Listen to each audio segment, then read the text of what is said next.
بھائیو سورہ سبا جو آج ہم نے مکمل کی، اس کی آیت نمبر 50، یہ بہت کریٹیکل آیت ہے. اس کے کانٹیکسٹ میں تھوڑی ڈیٹیل گفتگو کرنا چاہتا ہوں، لیکن پہلے اس آیت کو ہم دوبارہ سے پڑھ لیں تھوڑی سی تفسیر کے ساتھ. اعوذ باللہ من الشیطان الرجیم، بسم اللہ الرحمن الرحیم. قل ان ضللت فانما اضل علی نفسی. اے محبوب صلی اللہ علیہ وآلہ وسلم ان سے فرما دیجئے کہ بالفرض اگر تمہارا یہ گمان ہے کہ میں گمراہ ہو گیا ہوں تو میری گمراہی کا وبال مجھ ہی پر ہوگا، تمہیں ٹینشن لینے کی ضرورت نہیں ہے. لیکن اس کے ساتھ دوسری بات یاد رکھنا، وَإِنِ اهْتَدَيْتُ،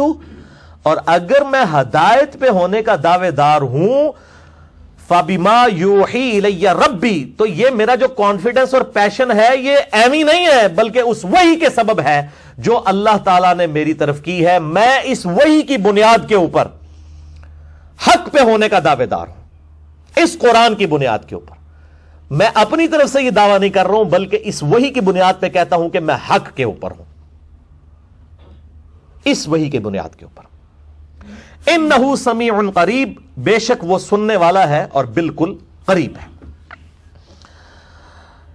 اسی کے ساتھ کراس ریفرنس کے طور پر ایک بڑی زبردست آیت ہے سورہ یوسف کی آیت نمبر 108. قل ہذہ سبیلی، اے نبی فرما دیجئے صلی اللہ علیہ وآلہ وسلم، دیکھو یہ ہے میرا راستہ، ادعو الی اللہ علی بصیرۃ انا ومن اتبعنی، میں اللہ کی طرف لوگوں کو بلاتا ہوں علی وجہ بصیرت، پورے کانفیڈنس کے ساتھ. مجھے کوئی شک نہیں ہے کہ میں غلط ہوں، مجھے یہ یقین ہے کہ میں صحیح ہوں.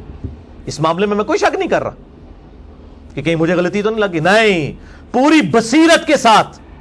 میں بھی اور میرے ماننے والے بھی اندھے مقلد نہیں ہیں، بلکہ پورے دلائل کے ساتھ اس حق کی بات کو قبول کرنے والے ہیں. وَسُبْحَانَ اللَّهِ وَمَا أَنَا مِنَ الْمُشْرِكِينَ، اور پاک تو اللہ ہی ہے اور میں مشرکین میں سے نہیں ہوں. یعنی اتنے کانفیڈنس کے ساتھ دعویٰ کرنے کے بعد یہ کہا جا رہا ہے کہ میں یہ نہیں کہتا کہ میں پاک ہوں، پاک تو اللہ ہی کی ذات ہے، اسی نے پیغمبر بنا کے بھیجا ہے آپ صلی اللہ علیہ وآلہ وسلم کو، تو اس کی بنیاد پر یہ دعویٰ کر رہے ہیں. بھائیو انہی دو آیات، سورہ سبا آیت نمبر 50 اور سورہ یوسف آیت نمبر 108 کی روشنی میں بھی جب کتاب و سنت سے دلائل لوگوں کے سامنے رکھتا ہوں تو پورے پیشن اور اعتماد کے ساتھ. اکثر لوگ جو لوگ بات ماننے والے نہیں، اکثریت تو الحمدللہ قبول کر رہی ہے ہماری دعوت، یعنی جو نہ ماننے والوں میں اکثر لوگ جو ہیں وہ ایکسکیوز یہی لے رہے ہوتے ہیں کہ جی یہ تو اتنے پیشن کے ساتھ بات کرتا ہے کہ بس یہی ٹھیک ہے، باقی سارے غلط ہیں. اگر میرے بھائیوں میں اپنی بات کر رہا ہوں تو واقعی آپ کا اعتراض بالکل ٹھیک ہوگا اور میں اس کو قبول کر کے فوراً رجوع کر لوں گا. لیکن میں اسی حضرت کے ساتھ ہی دنیا سے جا رہا ہوں کہ اس قسم کی کوئی بات نکالتے نہیں آپ. اگر میں کتاب اللہ اور سنت، بخاری اور مسلم سے کوئی احادیث پیش کر کے پورے پیشن سے بتاتا ہوں کہ یہ بات صحیح ہے، یہ کانفیڈنس میرا وحی کے اندر ہے جو نبی علیہ السلام سے بھی کہا گیا، وَإِنِ اهْتَدَيْتُ فَبِمَا يُوحِي إِلَيَّ رَبِّي. اے نبی فرما دیجئے اگر میں ہدایت پہ ہونے کا دعوے دار ہوں تو وحی کی بنیاد پر، اور میں بھی نبی علیہ السلام کے ڈاکیے کی حیثیت سے ان پر جو وحی نازل ہوئی، جو کنتم خیر امت اخرجت للناس تأمرون بالمعروف وتنہون عن المنکر کے تحت، تم بہترین امت ہو جو لوگوں کے نفع کے لیے نکالے گئے، لوگوں کو نیکی کی طرف بلاتے ہو، برائی سے روکتے ہو.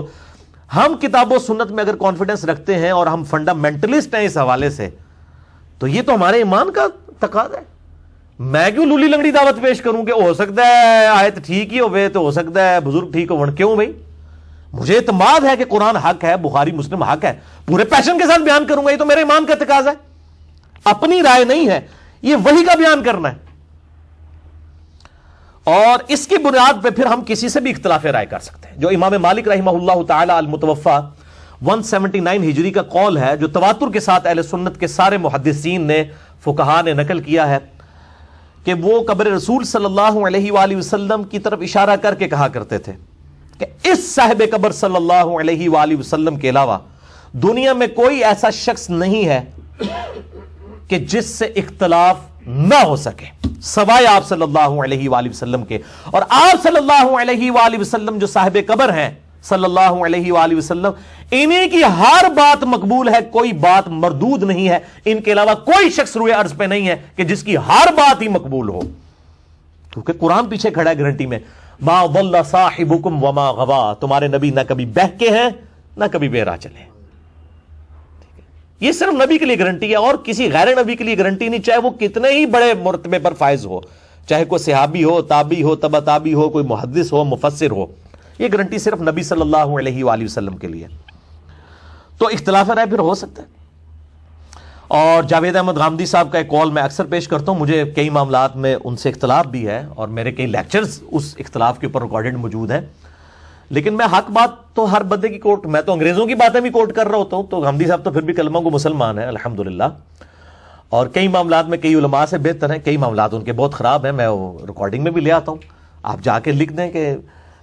جاوید احمد غامدی ان دا سائٹ آف انجینئر محمد علی مرزا، تو لاکھوں لوگ میرے یوٹیوب کے اوپر کلپ دیکھ چکے ہیں، کئی کلپس ریکارڈڈ ہیں، وہ دیکھ سکتے ہیں۔ بال غامدی صاحب کا ایک جملہ بہت زبردست ہے کہ علم کے میدان میں جذبات کی کوئی حیثیت نہیں ہوتی، جب آپ علم کے میدان میں اترے ہیں تو پھر آپ جذبات کو باہر رکھ کے آئیں گے، آپ کو پھر علمی دلیل دیکھنی ہوگی، یہ نہیں کہیں گے یار وہ اتنے بڑے بزرگ کو غلطی کیسے لگ گئی، آپ ویسے بات تو ٹھیک کر رہے ہیں، قرآن میں تو یہ لکھا ہے لیکن وہ بزرگ پھر یہ کیوں کہہ گئے، یہ نہیں پھر آپ بات کریں گے، پھر آپ قرآن کو وہی کوئی حق پہ مانیں گے۔ وَإِنِ اهْتَدَيْتُ فَبِمَا يُوحِي إِلَيَّ رَبِّي، اگر ہم ہدایت میں ہونے کا دعویٰ کر رہے ہیں تو اس وحی کی بنیاد پر جو کتاب و سنت کی شکل میں ہم تک پہنچی ہے الحمدللہ۔ تو 20 فروری 2017 کو، یعنی آج 31 دسمبر 2017 ہے، آخری دن ہے 2017 کا، اسی سال کے شروع میں 20 فروری 2017 کو جاوید احمد غامدی صاحب آئے ہوئے تھے پاکستان، اور ملاقات کے لیے میری بڑے عرصے سے خواہش تھی ان سے، پھر انہوں نے بلوا لیا، میری ان کے ساتھ تقریباً 2-2.5 گھنٹے کی ملاقات ہوئی ایک بہت بڑے ہوٹل کے اندر لاہور میں۔ تو وہاں پہ میں نے ان کو کہا کہ مجھے یہ آپ کا جملہ بڑا پسند ہے کہ علم کے میدان میں جذبات کی کوئی حیثیت نہیں ہے، اور پھر میں نے کہا شیخ صاحب میں نے بھی اس کے اوپر ایک تضمین کہی ہے، اسی جملے کو میں نے وہ جیسے ہماری انجینئرنگ کی لینگویج میں ہوتا ہے نا اینڈ وائس ورسا، اس کا الٹ بھی درست ہے، تو اس کا وائس ورسا یہ ہے کہ انڈیا پاکستان بنگلہ دیش کے اندر جذبات کے میدان میں علم کی رتی برابر کوئی حیثیت نہیں ہے۔ آپ لوگوں کو علمی باتیں کرتے رہو، کہتے ہیں جی علموں بس کریو یار، ہے کہ نہیں؟ تو اس پہ غامدی صاحب بڑے مسکرائے اور بڑے محظوظ ہوئے۔ میں نے کہا جی یہ انڈیا پاکستان کے اوپر یہ ہے مسئلہ اور بنگلہ دیش کے اندر کہ یہاں لوگوں کی سوچ ایسی بنا دی ہے کہ علم اس جذبات کے میدان میں علم کی رتی برابر کوئی حیثیت نہیں ہے، وہ جناب کہیں گے علموں بس کریو یار، اسی تو نچ کے مرشد بنانا ہے، عشق دے چلے نمبر لے گئے، عقل والے آتے ہیں انجے ہی عمرہ گالیاں، اور قرآن کیا کہہ رہا ہے انما یخشی اللہ من عبادہ العلماء، اللہ کی معرفت اور خشیت صرف اہل علم کو ہے۔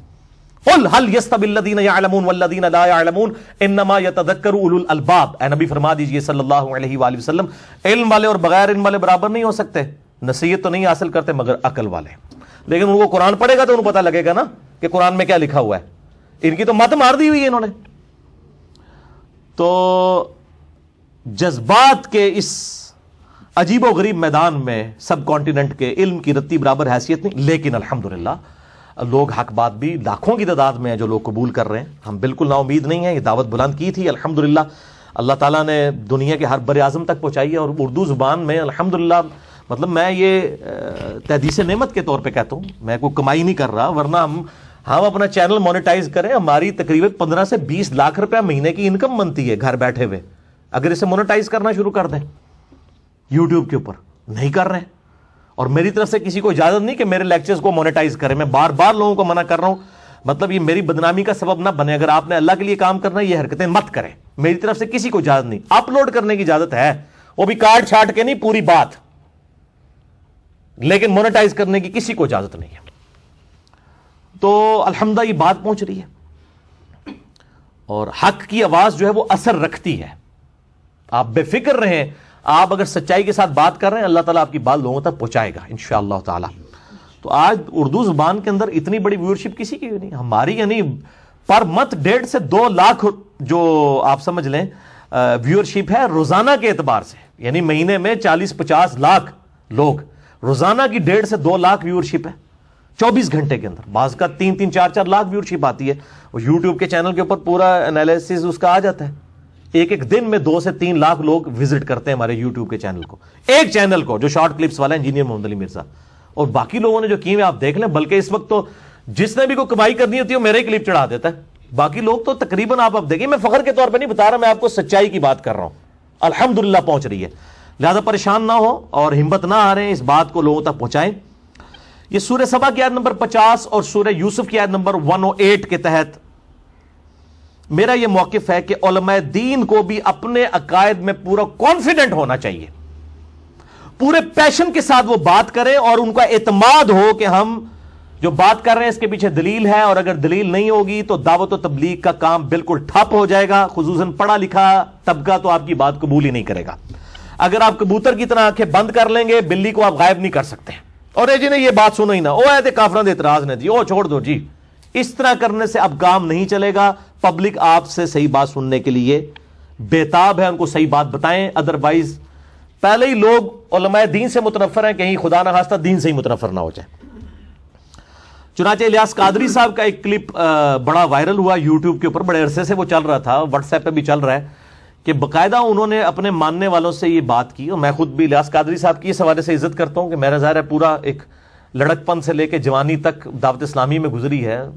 10-11 سال تک سبز پگڑی بھی باندھتا رہا، اور میرا یعنی 31 سال تک جو بریلویت کا دور ہے اس میں ڈومیننٹ پورشن جو ہے وہ الیاس قادری صاحب کے ساتھ ان سے میری ملاقات بھی ہوئی، بالکل اکٹھے بیٹھ کے کھانا بھی کھایا 1999 میں کراچی میں۔ میں ان کی بڑی عزت کرتا ہوں، میں نے ان سے بہت کچھ لرن کیا ہے اخلاقیات کے حوالے سے اور اسی طریقے سے اپنے معاملات درست کرنے کے اعتبار سے، لیکن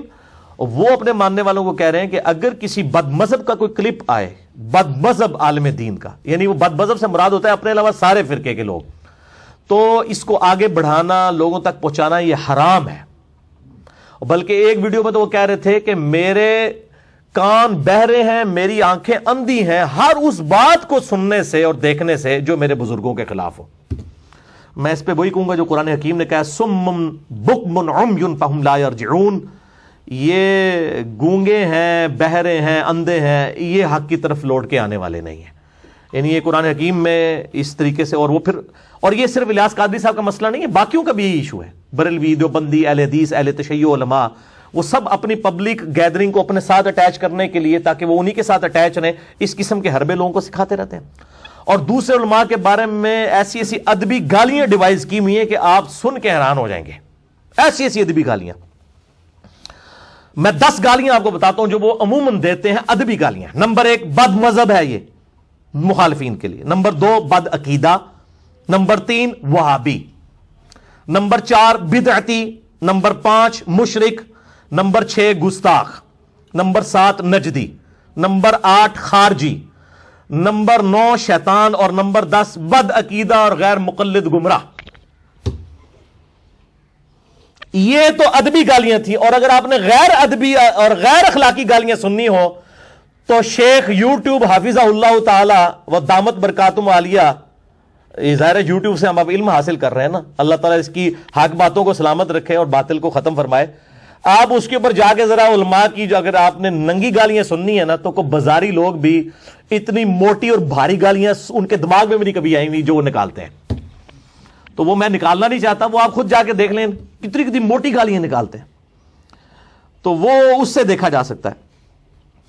اب ایسے لوگ جو ہیں، میں ان سے عرض کروں گا، کیا آپ کے پاس دلائل ختم ہو گئے ہیں جو آپ گالی گلوچ کے اوپر اور گمراہ ڈکلیئر کرنے کے اوپر دوسرے مکاتب فکر اور ان کے علماء پر اتر آتے ہیں؟ یا آپ کو اپنے فرقے کے بچانے کا کوئی مسئلہ لگا ہوا ہے، یا کوئی اور ایجنڈا ہے؟ تو یہ سارے مکاتب فکر کے لوگ نا جواب میں آپ کو صرف ایک ہی واقعہ کوٹ کرتے ہیں، جس واقعے کا میں کئی دفعہ بھی بیان کر چکا ہوں، اور بعض اوقات میں نے وہ کیجول گفتگو میں بیان کیا ہے، تو ہر ایک نے اس کے ٹکڑے کاٹ کاٹ کے نہ اپنا حصہ اس میں ڈالا ہے۔ تو میں چاہ رہا ہوں کہ اب ان کی مہربانی ہے، دیکھیں اس شر میں سے بھی خیر نکلا ہے، ورنہ یہ پورا لیکچر ہی نہیں تھا ریکارڈ ہونا۔ وہ امام محمد ابن سیرین رحمہ اللہ تعالی المتوفی 110 ہجری کا ایک واقعہ ہے، وہ سارے کوٹ کرتے ہیں ماشاءاللہ دوسروں کو نیچا کرنے کے لیے، اور اب میری مجبوری ہے کہ میں اس کو بیان کر دوں اور HD کیمرے میں اس واقعے کو دکھا دیتا ہوں۔ یہ واقعہ جو ہے صحیح سند کے ساتھ سنن دارمی،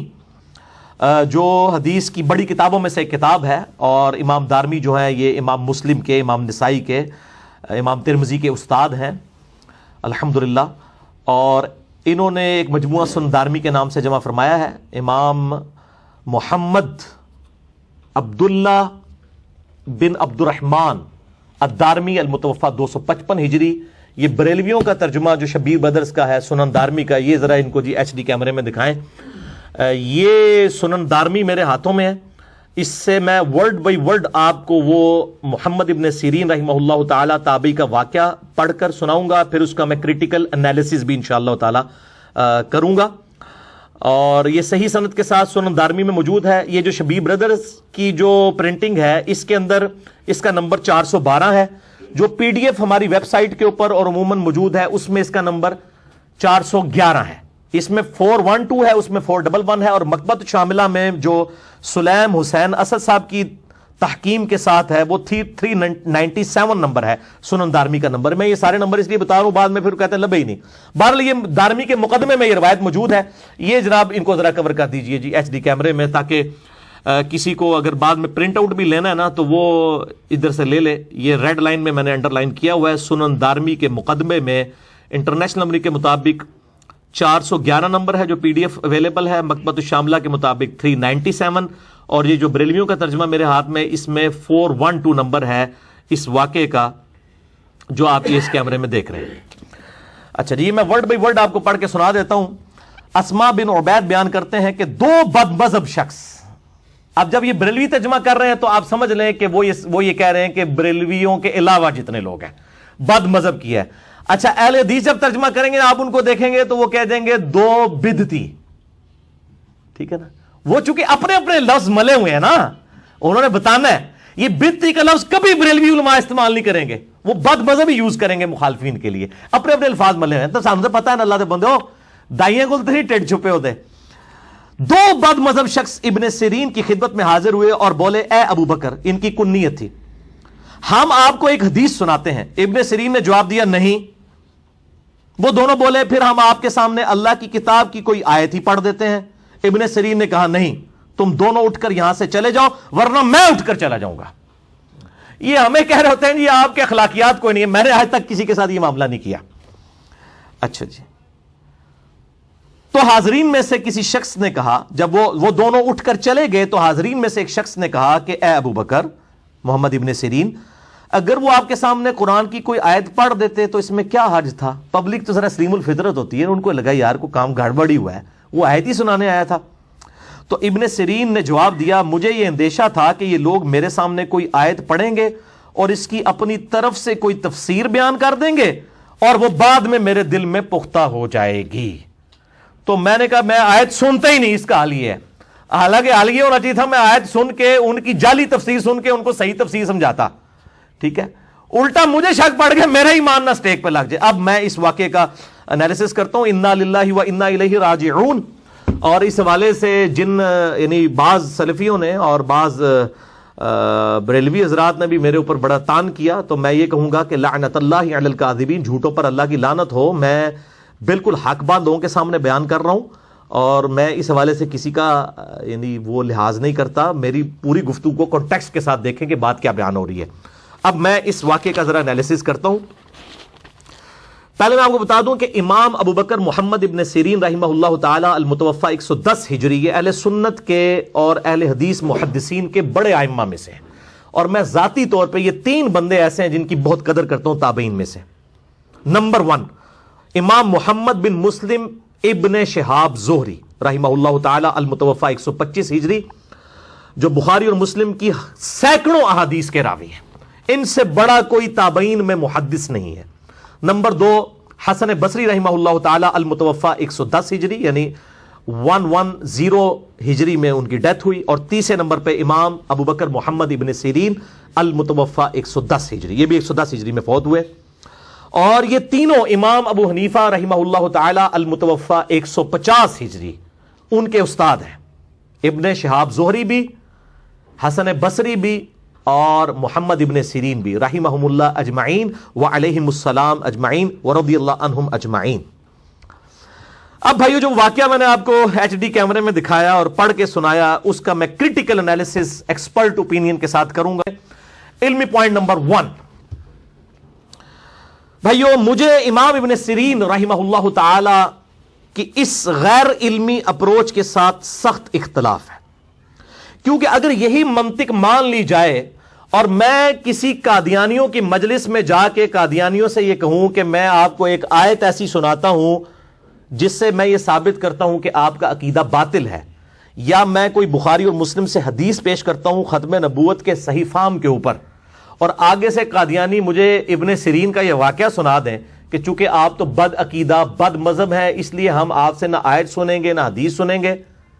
تو وہ قادیانی کو کبھی ختم نبوت سمجھ آ سکتی ہے؟ بتائیں۔ تو یہ پھر اپروچ سارے رکھیں گے، اور یہ پریکٹیکلی ہو رہا ہے، ساروں نے اس قسم کی اپروچ رکھی ہوئی ہے۔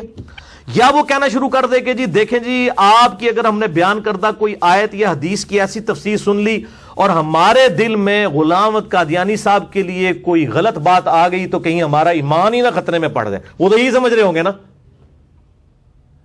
تو جب آپ لوگوں سے یہ ایکسپیکٹ کر رہے ہیں کہ لوگ آپ کی بات سنیں، پھر آپ لوگوں کو بھی یہ اجازت دیں، اپنے ماننے والوں کو، کہ وہ لوگوں کی بات بھی سنیں دلائل کے ساتھ، کبوتر کی طرح آنکھیں نہ بند کریں، ورنہ تو ہدایت کا دروازہ بند ہو جائے گا۔ اور یہ سیم سچویشن آج کل بھی ہے۔ یہ تقریباً 5-6 سال پہلے کی بات ہے، ایک بہت بڑے ڈاکٹر صاحب میرے پاس آئے اور میں نے ان کو کہا کہ بھئی صحیح بخاری اور صحیح مسلم میں نماز کا طریقہ رکوع میں جاتے وقت اور رکوع سے اٹھتے وقت رفع الیدین کے ساتھ لکھا ہوا ہے، تو آپ سنت کے مطابق نماز پڑھیں۔ ایک طرف آپ سنی ہونے کا دعویٰ کر رہے ہیں، ہم بھی سنی ہونے کا دعویٰ کرتے ہیں، منہج کے اعتبار سے، فرقے کے اعتبار سے نہیں، ہم مسلم ہی ہیں، اسی پہ ہی ہمیں فخر محسوس کرنا چاہیے۔ وہ کہنے لگے جی وہ ترمذی ابو داؤد میں ایک بغیر رفع الیدین والی ابن مسعود رضی اللہ تعالیٰ عنہ والی حدیث بھی موجود ہے۔ میں نے کہا جی بالکل موجود ہے، میں آپ کو بریلویوں کا ترجمہ دکھاتا ہوں، ابھی وہ بریلوی تھے، اور میں دکھاتا ہوں کہ امام ابو داؤد نے ساتھ لکھا ہے وَلَيْسَ بِصَحِيحٍ عَلَى هَذَا الْمَعْنَى، ان معنوں میں یہ حدیث صحیح نہیں ہے۔ اور امام ترمذی نے بھی عبداللہ ابن مبارک کا قول نقل کیا ہے کہ جو رفع الیدین کرتا ہے اس کی حدیث عبداللہ ابن عمر والی ثابت ہے، اور جو رفع الیدین نہیں کرتا اس کی حدیث ابن مسعود والی ثابت ہی نہیں ہے۔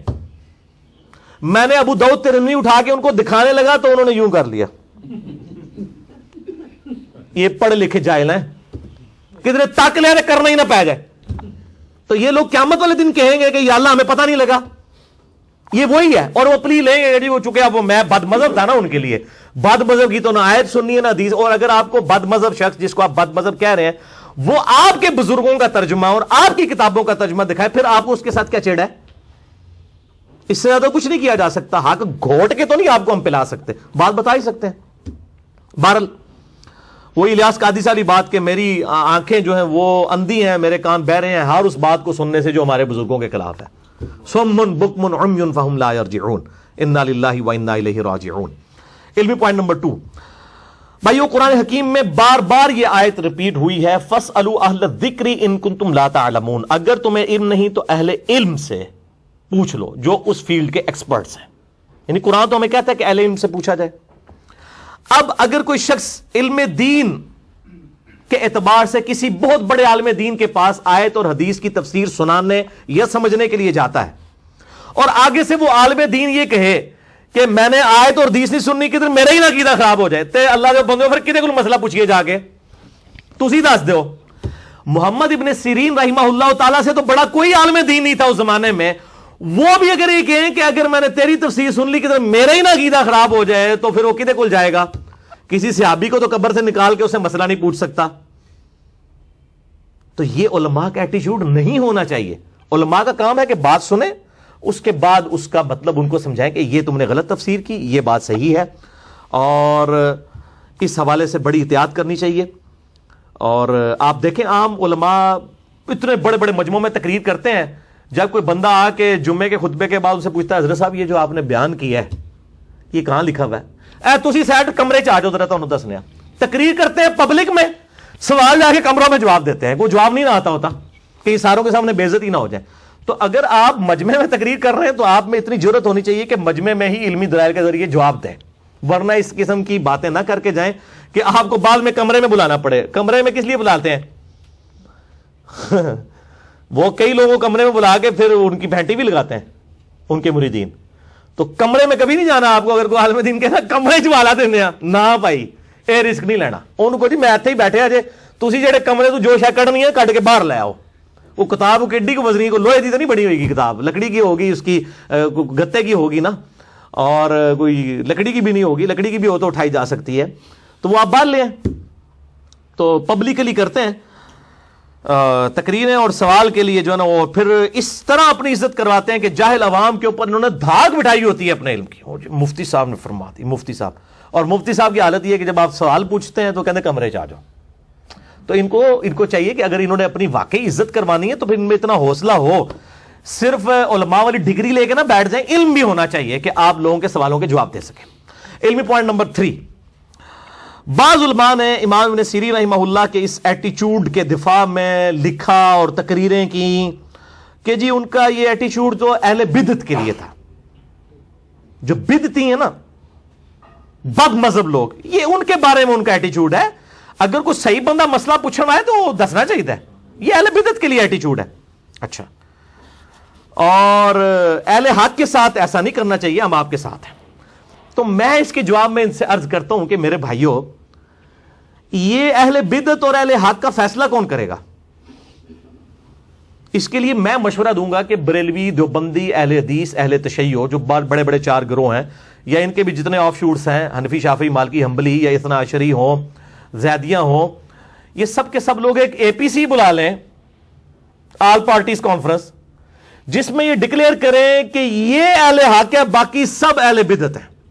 تاکہ ہمیں پتہ چلے کہ ہم پھر مسئلہ جو ہے وہ اہل حق سے جا کے پوچھ لیں. تو آپ کیا خیال ہے کہ یہ جب APC ہوگی تو کوئی اہل حق یا اہل بدعت ڈکلیئر ہوگا؟ صرف اس APC کی کوریج جو ہے نا لائیو پبلک کو دکھا دی جائے کہ اس کانفرنس کے اندر کیا ہو رہا ہے, تو ادبی گالیوں کی بھرمار ہوگی, جو میں نے آپ کو پہلے 10 گالیاں ان کی گنوائی ہیں. خارجی, نجدی, وہابی, گستاخ, بد مذہب, بد عقیدہ, بدعتی, گمراہ, یہ ساری یہ وہاں پہ ادبی گالیاں ہوں گی. ادبی گالیاں, غیر ادبی گالیاں تے انیاں موٹیاں نے, اللہ دے بندے اسی تے کڈ ہی نہیں سکتے. وہ جیسے اسے یوٹیوب وچ لکھو کہ جی ہمیں بتائیں کہ گالی گلوچ کس قسم کی ہوتی ہے, تو وہ ٹاپ آف دا لسٹ آپ کو گالیاں پتہ چل جائیں گی. وہ آپ یوٹیوب, حافظہ اللہ تعالی و دامت برکاتہم عالیہ, جو حق بات شیخ یوٹیوب کے ذریعے پھیل رہی ہے, اللہ تعالیٰ اس کو سلامت رکھے اور جو باطل چیزیں اس میں سے ختم فرمائے, تو ان سے آپ رابطہ کریں, وہ آپ کو بتا دیں گے. علمی پوائنٹ نمبر 4, امام محمد ابن سیرین رحمہ اللہ تعالی کے اس ایٹیچیوڈ پر بعض علماء کا خیال ہے کہ یہ جو قرآن میں آیا تھا نا, وَإِذَا خَاطَبَهُمُ الْجَاهِلُونَ قَالُوا سَلَامًا, جب جاہلوں سے تمہارا واسطہ پڑے تو ان سے متارکت کرو. اس کے تحت جو ہے نا وہ پھر خام مغالط کرتے ہیں کہ ابن سیرین نے وہ جاہلوں سے کیا ہے, ورنہ اگر کوئی بات پوچھنے آتا تو وہ ضرور بتا دیتے. حالانکہ یہ بات تو ابن سیرین رحمہ اللہ تعالیٰ کے دل کے کسی کونے میں بھی نہیں تھی. انہوں نے اسی واقعے میں خود بتا دیا ہے کہ میں نے جاہلوں سے متارکت نہیں کی ہے, بلکہ انہوں نے کہا کہ وہ تو اتنے بڑے کوئی علماء آئے ہوئے تھے کہ انہوں نے کہا کہ انہوں نے اگر کوئی آیت بیان کی, کوئی حدیث بیان کی اور ایسی تفسیر بیان کر دی, میرا ہی نہ عقیدہ کہیں خراب ہو جائے, میرے دل میں نہ ان کی بات بیٹھ جائے. اگر جاہل ہوتے تو وہ اپنے پبلک کو کیا کہتے کہ یہ جاہل لوگ تھے اس لیے میں نے ان کو ٹال دیا. انہوں تو اپنی پبلک کو یہ بتایا کہ یہ کوئی اتنے بڑے علامے تھے جو میرے پاس آئے تھے کہ ان کی بات کہیں میرے پر نہ اثر کر جائے تو تو ویسے ہی بیڑا غرق ہو جانا سی. وہ تو یہ بتا رہے ہیں. تو اپنی طرف سے وکالت کرنا یہ بہت بڑی زیادتی والی بات ہے, اور جب وہ بات انہوں نے خود نہیں کی ہے تو معذرت کے ساتھ آج کے اس ماڈرن دور میں جو سوشل میڈیا کا دور ہے, آج 31 دسمبر 2017 ہے, کل انشاءاللہ تعالی نیو ایئر 2018 شروع ہونے والا ہے. اس فرسودہ اپروچ کے ساتھ آپ دین کا کام نہیں کر سکتے, ورنہ ٹھپ ہو جائے گا. پڑھے لکھے لوگ علماء دین سے پہلے ہی متنفر تھے, اب اس قسم کے ایٹیچیوڈ کی وجہ سے وہ کہیں دین سے ہی متنفر نہ ہو جائے. اور بعض لوگوں نے یہ بھی سروے کروایا ہے, وہ اگلے دن میں وہ شاہ زیب کا پروگرام بڑے شوق سے دیکھتا ہوں جیو کے اوپر, تو انہوں نے بتایا کہ جی پاکستانی عوام کا سروے کروایا گیا ہے, تو پاکستانی علماء جو ہیں وہ پاکستان کی عوام فوج کے بعد سب سے زیادہ علماء کے اوپر رلائی کرتی ہے. تو میرے بھائی ذرا پاکستانی عوام کو یہ بھی بتائیں کہ ہمارا لٹریسی ریٹ کیا ہے. ہمارا جو لٹریسی ریٹ میں ہم ان لوگوں کو بھی گنتے ہیں جو صرف اپنا نام لکھ سکتے ہیں, اردو نہیں نام, وہ بھی 50% سے کم ہے. جس ملک میں جہالت اتنے عروج پہ ہو کہ 50% سے زیادہ لوگ اپنا نام بھی نہ لکھ سکتے ہوں, ان کا سروے پیش کرنا کہ جی 60% لوگ جو ہیں وہ علماء کے اوپر سب سے زیادہ اعتماد کرتے ہیں. میں تو کہتا ہوں آپ سروے سے بغیر مجھ سے پوچھ لیں تو میں یہ کہوں گا کہ ظاہر ہے کہ جب عوام کی جہالت ہے وہ تو اندازہ اعتماد کر رہے ہیں. علماء نہیں کہنا چاہیے, اپنے اپنے فرقوں کے علماء پر اعتماد کرتے ہیں. ویسے بڑے سیانے جے نا علماء پہ اعتماد کا حال یہ ہے کہ اگر آپ کسی بریلوی مکتب فکر کے عالم دین سے پوچھیں نا کہ طارق جمیل صاحب کے بارے میں آپ کا کیا خیال ہے, تو وہ اگر اپنا نام بھی نہیں لکھ سکتا ہوگا نا, یہ ضرور کہہ دے گا وہ تو ہی گمراہ ہے, ان کو پتہ ہی نہیں. اور اگر کوئی دیوبندی ہوگا اور وہ اپنا نام بھی نہ لکھ سکتا ہو, اس سے ڈاکٹر طاہر القادری صاحب کے بارے میں پوچھ لیں, اس کو گمراہ ڈکلیئر کرے گا. علماء پہ کوئی اعتماد نہیں ہے, اپنے فرقوں کے علماء پر اعتبار ہے. ٹھیک ہے جی, تو یہ بالکل اس کو سمجھ لیں. تو بہرحال اس میں ہمیں غیر علمی اپروچ کی بجائے علم کی دعوت بلند کرنی چاہیے، بارش کا پہلا قطرہ بنے. جسٹ لائک امام مسلم رحمہ اللہ تعالی، امام مسلم نے اس دور کے اندر اعلان حق بلند کیا جب کوئی سوچ بھی نہیں سکتا تھا اس دور کے اندر، کہ انہوں نے کہا یہ جو آپ ضعیف حدیثیں صحیح الاسناد حدیث اپنی کتابوں میں لکھ رہے ہیں، خدا کے واسطے آنے والے لوگوں کے لیے مصیبت بن جائے گی. اس ٹائم تو وہ زمانے میں جو لکھ رہے تھے وہ آج کے علماء تو نہیں تھے، ان کے زمانے کے لوگ ہی تھے جنہوں نے ہزاروں حدیثیں لکھی. ان کو امام مسلم نے جاہل ڈکلیئر کیا ہے، جنہوں نے اتنی زیادہ حدیثیں ضعیف جمع کی ہیں. اس لیے امام مسلم نے مقدمے میں لکھا کہ میں صحیح حدیثیں جمع کروا رہا ہوں، کر رہا ہوں تاکہ امت کے لیے آسانی ہو جائے. یہ صحیح مسلم شریف بریلویوں کا ترجمہ ہی دکھائیں جی، شبیر بدرس کا ہی، جن کا سنن دارمی دکھائی تھی. صحیح مسلم کا مقدمہ جو صحیح مسلم کا حصہ ہے، صحیح مسلم کے شروع ہی میں موجود ہے. امام مسلم کس طرح بارش کا پہلا قطرہ بنے ہیں وہ آپ دیکھیں، آپ حیران ہو جائیں گے اس بندے کی جرت کو سلام. اس زمانے میں جبکہ لوگ ضعیف روایتیں اتنی جمع کر رہے تھے، اس شخص نے کہا کہ اللہ دے بندے ہو کو امت نہ رحم کھاؤ، ایک کام نہ کرو ادروائز مصیبت کھڑی ہو جائے گی. اب میں وہ آپ کو حوالہ دکھا دیتا ہوں، صحیح مسلم کے مقدمے کے بالکل اینڈ پہ جا کے یہ آتا ہے، وہ میں نے انڈر لائن بھی کیا ہوا ہے، یہاں پہ آپ کو دکھا بھی دیتے ہیں. یہ جی ریڈ کلر والا دکھائیں جی ان کو. امام مسلم رحمہ اللہ تعالی نے کہا کہ حدیثیں جو ہیں ان سے یا تو دین کا کوئی حلال و حرام کا مسئلہ اخذ کیا جاتا ہے، یا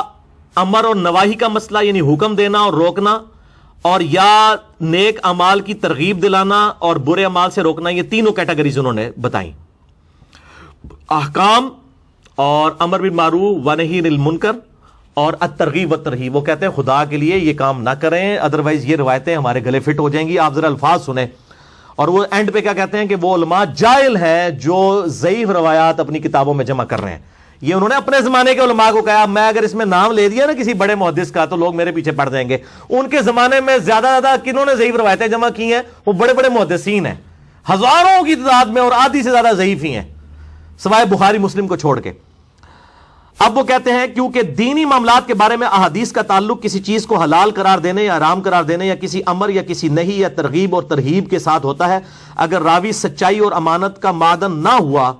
ہو اور پھر جو شخص اس کی خامیوں سے واقف ہونے کے باوجود اسے ان لوگوں کے سامنے بیان نہ کرے جو اس سے ناواقف ہیں، تو ایسا شخص عام مسلمانوں کو دھوکہ دینے کی وجہ سے اپنے اس عمل کے باعث گناہگار ہوگا. کیونکہ جو شخص ایسی روایات کو سنے گا وہ اس پر عمل شروع کر دے گا یا اس کے بعض حصے پر عمل کرے گا. تو ایسا ہو سکتا ہے کہ ایسی کوئی روایت یا اس کا اکثر جھوٹ پر مشتمل ہو اور اس کی کوئی حقیقت نہ ہو. باوجود یہ کہ مستند راویوں کے حوالے سے منقول صحیح حدیث اتنی زیادہ موجود ہیں،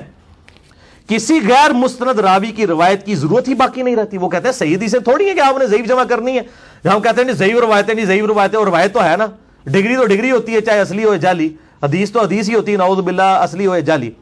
پھر لکھتے ہیں ہم نے ضعیف روایات اور مجہول اسانید کے بارے میں جو کچھ بیان کر دیا، ہمارا نہیں خیال کہ اب اس کی معرفت کے بعد کوئی شخص انہیں روایت کرنے کی کوشش بھی کرے گا جبکہ اسے پتہ چل جائے کہ ان میں کتنی کمزوری اور ذوق پایا جاتا ہے. صرف وہی شخص ایسا کرے گا جو عوام کے سامنے بکثرت روایات پیش کرنا چاہتا ہو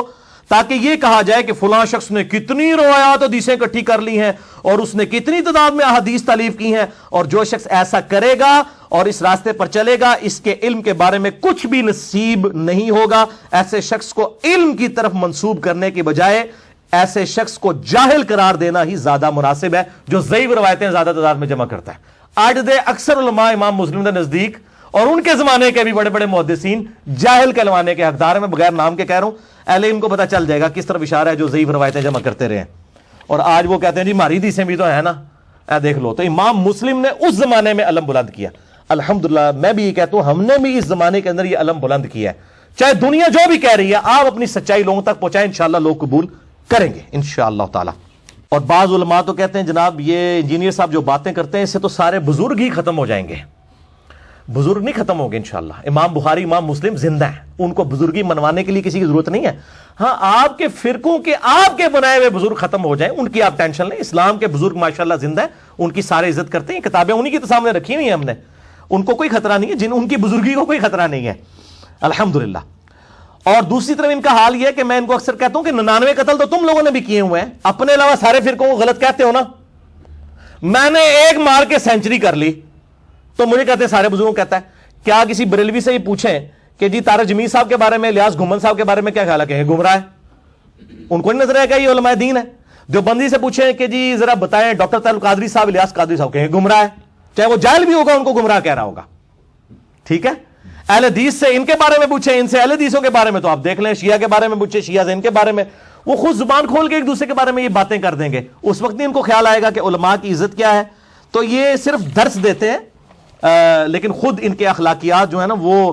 آپ نے سن لیا کہ یہ. اور میری حالت تو یہ ہے، میں سب سے اختلاف کر کے سب کو مسلمان سمجھتا ہوں، ان کے پیچھے نمازیں پڑھتا ہوں. یہ سب سے اختلاف کر کے ان کو اسلام سے بھی باہر نکال دیتے ہیں اور دوست کی اور گمراہ ڈکلیئر کرتے ہیں. میں الحمدللہ اہل سنت کا ایک آف شوٹ قادیانیت جو انڈیا پاکستان بنگلہ دیش میں پایا جاتا ہے، اور دوسرا اہل تشیع کا آف شوٹ نصیریہ جو شام میں پایا جاتا ہے، جو مولا علی علیہ السلام کے لیے الوہیت کلیم کرتے ہیں. میں ان دو فرقوں کے علاوہ کسی کی تکفیر نہیں کرتا، تمام کو مسلمان سمجھتا ہوں الحمدللہ. باقی اس حوالے سے جو اختلافات ہیں وہ 20 سوالات میں نے مسئلہ نمبر 179 میں ریکارڈ کروا دیے ہیں. انجینئر محمد علی مرزا عوام الناس کی عدالت میں، جسے شوق ہو تو وہ ضرور دیکھے. اللہ تعالیٰ سے دعا ہے جو حق بات میں نے کہی اللہ تعالیٰ ہمارے دلوں میں راسخ فرمائے. اگر جس بات میں میرے منہ سے کوئی غلط بات نکل گئی اللہ تعالیٰ ہمارے دلوں سے ہی معاف کر دے. ہمیں کتاب و سنت کی تعلیمات پر عمل کر کے دوسرے بھائیوں تک پہنچانے کی توفیق عطا فرمائے. سبحانک اللہم و بحمدک اشہد ان لا الہ الا انت استغفرک و اتوب الیک وما علینا الا البلاغ المبین. جزاکم اللہ خیرا.